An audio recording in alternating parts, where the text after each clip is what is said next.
Due parole conclusive su Inter-Empoli e Verona-Milan. La partita di ieri sera, appunto, dei rossoneri purtroppo ha regalato un'altra vittoria alla squadra di Stefano Pioli. Tutti noi speravamo nella Fatal Verona o comunque nella possibilità di una frenata dopo le vittorie arrivate un po' con difficoltà contro la Lazio e la Fiorentina, e invece purtroppo il Milan piazza un'altra vittoria, altri 3 punti pesantissimi, e la domanda che ho posto nel titolo di questo contenuto è quella che poi vorrò anche avanzarvi alla fine. È davvero finita per lo scudetto?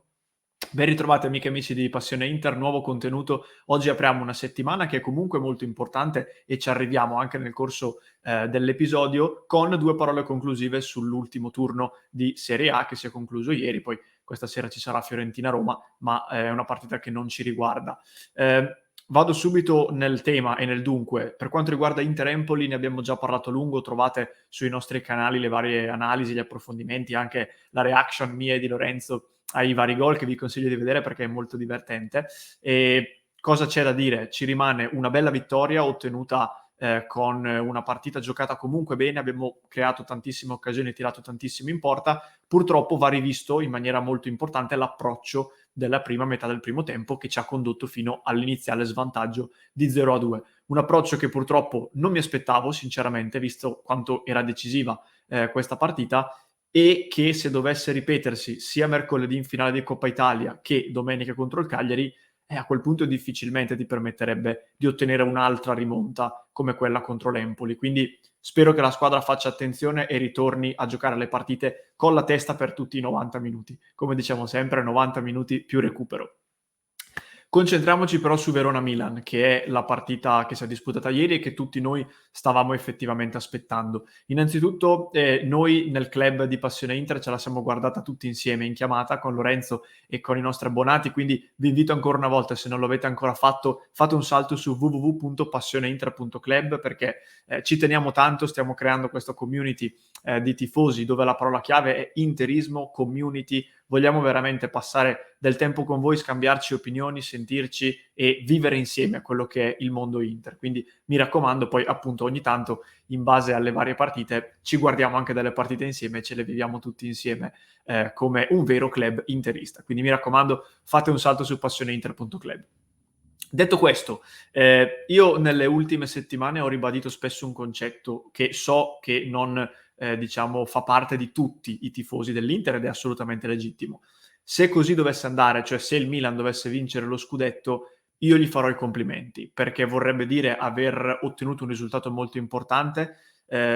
Secondo me è giusto, diciamo, comportarsi in questa maniera, anche perché così come mi ha dato fastidio quando l'anno scorso molti milanisti non fecero i complimenti all'Inter di Conte, che era nettamente la squadra più forte e che meritava lo scudetto, allo stesso modo non voglio io unirmi a quel tipo di tifoseria e non fare i complimenti alla squadra che arriva prima. Poi ci sono 1000 discorsi, le questioni di cui abbiamo dibattuto a lungo, però se così dovesse finire gli si fa i complimenti. E anche per la gara di ieri vanno dati secondo me dei meriti al Milan, perché comunque ha vinto una partita pesantissima nonostante il campo difficile, quello di Verona, la pressione che c'era comunque su di loro e lo svantaggio iniziale, perché il Milan è andato sotto per 1-0 con il gol di Faraoni, ma nonostante questo ha ribaltato la partita e l'ha vinta anche abbastanza tranquillamente, non ha terminato col fiatone, ecco, diciamo così.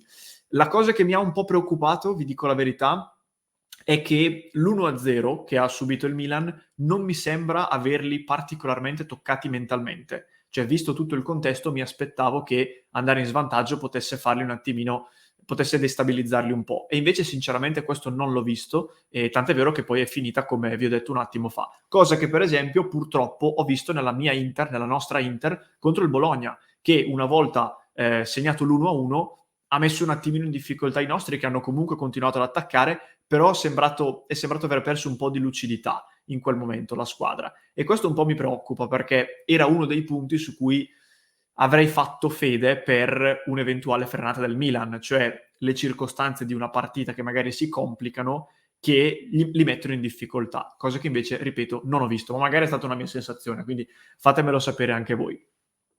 Venendo al campionato, quindi ragazzi, ora è evidente che la strada si faccia sempre più in salita. Rimangono 2 partite, il Milan ha ancora peraltro questo pareggio di bonus da potersi giocare. Io qualche speranza sull'Atalanta comunque la ripongo, perché l'Atalanta innanzitutto insegue l'Europa League, che non è la Champions League, però passare dalla Champions League al nulla, come rischia di fare l'Atalanta, è una bella mazzata. Quindi io francamente ci credo che l'Atalanta voglia arrivare in Europa League. In trasferta è seconda in campionato per rendimento, è una squadra completamente diversa rispetto a quella che scende in campo in casa, mentre il Milan, io ricordo per esempio la gara con la Fiorentina, ma non solo, ecco, forse in casa anche il Milan fa un pochino più di fatica piuttosto che in trasferta, al di là della grande cornice di pubblico su cui chiaramente potrà contare. Quindi un minimo di speranza la ripongo, poi vedremo come andrà. C'è anche l'ultima giornata chiaramente, però lì se dovesse vincere anche con l'Atalanta il Milan si farebbe davvero quasi impossibile, per non dire impossibile. L'Inter allo stesso modo ha un grande ostacolo, perché in questo calendario che sulla carta può sembrare più agevole, il Cagliari, che ha pareggiato con la Salernitana all'ultimo respiro, si gioca la vita, si gioca la salvezza, giocherà in casa, arriva appunto dalla botta di entusiasmo ottenuta con questo pareggio raggiunto al 99esimo minuto, e quindi rimane una squadra sì non di gran livello, continua ad essere una squadra che secondo me rischia seriamente la Serie B anche per i valori che ha messo in campo, perché ha giocato veramente male per tutto il campionato, però capite bene che in queste situazioni conta molto anche la testa, conta la motivazione e contano tante altre cose. E conta purtroppo anche il fatto, e fra poco ci torno, che l'Inter giocherà contro il Cagliari dopo la finale di Coppa Italia, una partita che ti porta via tantissime energie fisiche e mentali, mentre il Milan, per esempio, avrà tutta la settimana a disposizione, così come lo stesso Cagliari. Io a questo punto, ragazzi, chiedo solo due cose, una all'Inter e una al destino. Al destino chiedo, per cortesia, non farci arrivare a pari punti con il Milan.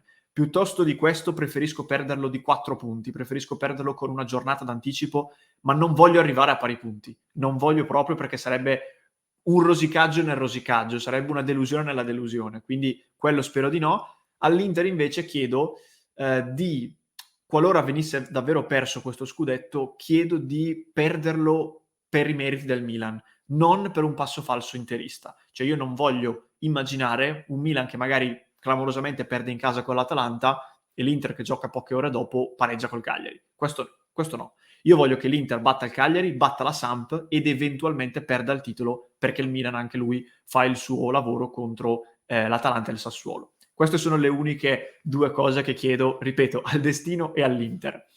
Un'ultima cosa prima di aprire un attimino il capitolo Coppa Italia e andare in chiusura, un appello che voglio fare a tutti voi che state guardando e ascoltando questo contenuto.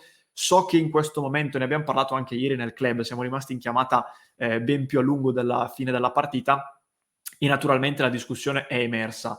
Però sul discorso di è colpa di Radu, è colpa di Zhang, è colpa della squadra, è colpa di Inzaghi, sui colpevoli e i responsabili di questo eventuale scudetto non vinto, io mando questo appello: aspettiamo quantomeno la fine matematica del campionato, quindi dopo la 38esima giornata o eventualmente la prossima, qualora gli incastri regalino lo scudetto al Milan.